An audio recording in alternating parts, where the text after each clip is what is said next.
Oi pessoal, estamos aqui novamente, falamos sobre o negócio imobiliário, o empreendimento imobiliário, e agora nós vamos explicar um pouco a legislação, um pouco que está ligado à questão das incorporações. Nós vamos falar um pouquinho sobre a Lei das Incorporações, que é a Lei 4.591 de 1964, que dispõe sobre os condomínios em edificações e as incorporações imobiliárias, certo? Então essa lei está aí à disposição na internet, é só colocar a Lei 4.591, até aqui você já tem um link, mas quem quiser já olha lá e vai ver o que é que dispõe essa lei. A gente vai falar um pouquinho agora sobre ela.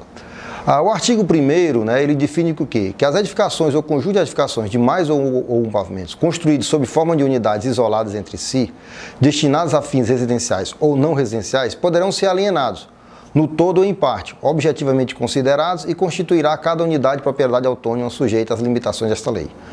O que quer dizer isso? Se você pegar uma edificação, ou um conjunto de edificações de mais de um pavimento, e que você vá alienar, ou seja, você vai vender, você vai dividir aquela etapa, aquele pedaço ou ele todo ou em partes, para a venda para pessoas, para indivíduos, você está sujeito a essa questão da lei. Ou seja, se eu faço um empreendimento, se eu faço para mim, eu não preciso usar essa lei. Se eu vou usar para mim mesmo, eu não faço essa lei e não me interessa. Agora, se eu pego e vou fazer um empreendimento para comercializar, ou seja, para alienar, para dividir as partes e essa parte virar uma propriedade autônoma, ou seja, as pessoas vão comprar e vão ter a posse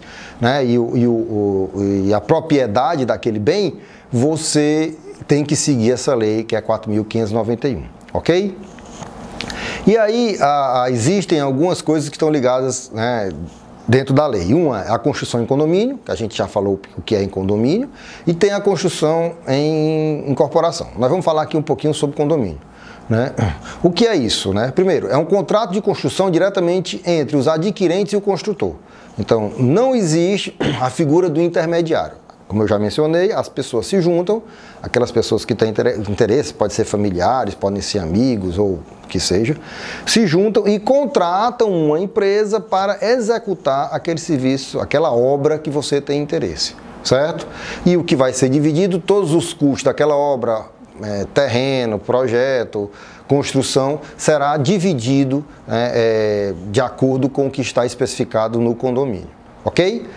Você pode trabalhar com a empresa, a construtora, de duas formas. Um contrato em regime de empreitada ou por administração. O que dizia isso? Empreitada é você fechar o preço, ou até você faz essas brincadeiras com o operário, a empeleita, ou seja, eu chego lá e digo, quanto é que você me cobra para fazer essa obra ou esse serviço? É tanto. Eu vou lá, negocio, fecho um preço e você vai me entregar a obra pelo aquele preço que a gente combinou. Esse é o contrato por empreitada. Já o contrato por administração, como é que fica? Esse contrato, ele será entre, o que é que eu faço? Eu contrato a empresa, ela executa e ela vai me entregar mensalmente o quanto ela gastou de mão de obra e de material.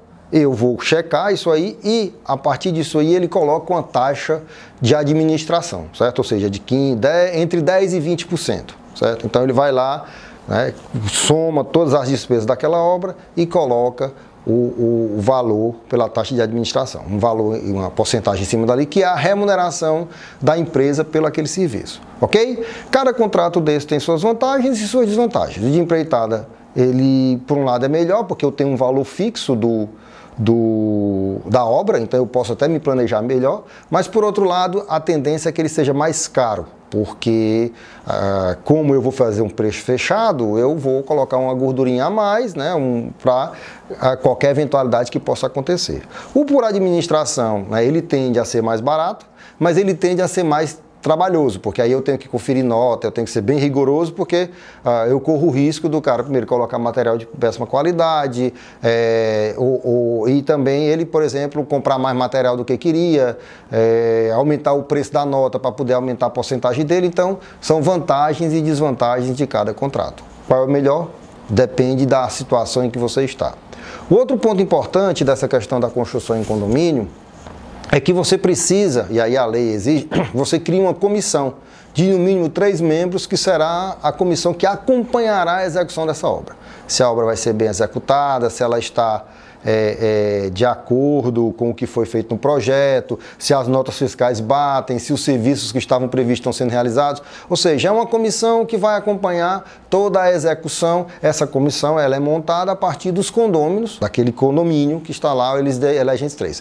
Muitos desses condomínios, o que é que eles fazem? Eles contratam, por exemplo, engenheiros fiscais. Vai ser um engenheiro que vai ficar mais na obra, acompanhando aquela execução, representando os condôminos, representando a comissão de representantes dos condôminos, certo? Porque muitas vezes essa comissão não tem um engenheiro envolvido, ou o cara não tem tempo de ficar na obra por outras obrigações que ele já tem, e ele contrata um engenheiro para fiscalizar a obra. E essa comissão ela tem que ser inscrita no cartório de registro de títulos e documentos, porque eles serão responsáveis por todas as decisões referentes à construção em condomínio, ok? Aqui vocês vão ver, né, a gente já fala um pouco sobre construção por empreitada, preço fixo, preço reajustável por índices previamente determinados, e construção por administração. Os condôminos são os donos da obra, a obra é uma pessoa jurídica, receitas e despesas em nome do condomínio, e a construtora ganha um percentual em cima das despesas realizadas pelo condomínio. Artigo 9º.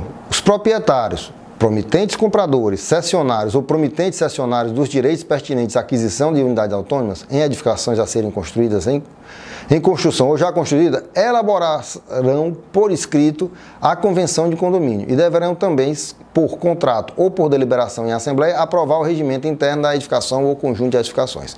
Isso é o que diz aqui o artigo 9, o 9º, aliás. O que é que isso quer dizer? Muitos de vocês moram em condomínio. Nós hoje, né, o condomínio de casa, o condomínio de apartamentos, né, e dentro disso aí existem as regras. Eu preciso, o primeiro ato, né, isso aí sendo construído em forma de condomínio ou por meio de incorporação, o primeiro ato depois que a obra é entregue, que ela está pronta, é constituir essa questão que a gente chama da convenção, montar a convenção do condomínio e criar o regimento interno. Tá? Então vocês que moram em condomínio, né, já veem isso. Pode andar com animais no elevador social. Tem condomínio que não aceita, tem condomínio que aceita. Quais são os cuidados que você tem? O que é que pode ser feito na fachada do prédio? Então, tudo isso é definido em convenção, né, e fica registrado no regimento interno. E aí, obviamente, isso aí vai regulamentar o convívio entre as pessoas, certo? Então, isso é muito importante para que você, não vou dizer que elimine, mas que você reduza, que você limite a eventuais divergências entre condôminos. Então, todo condomínio, né, seja ele por incorporação ou seja ele em forma de condomínio, ele vai ser constituído a partir de uma convenção que vai criar o regimento interno. Então, é muito importante você que, por exemplo, está comprando um apartamento, quando ele for receber o apartamento, que for haver a convenção de condomínio, participe. Porque aquele regimento aprovado em assembleia, ele vai valer, e aí de acordo com as regras, só mais na frente, outras reuniões que você vai ter que convocar para que possa mudar o que está lá dentro. Então é muito importante que você participe, porque você vai ser, né, afetado positivamente ou negativamente pelo que for aprovado no regimento interno do condomínio. Ok?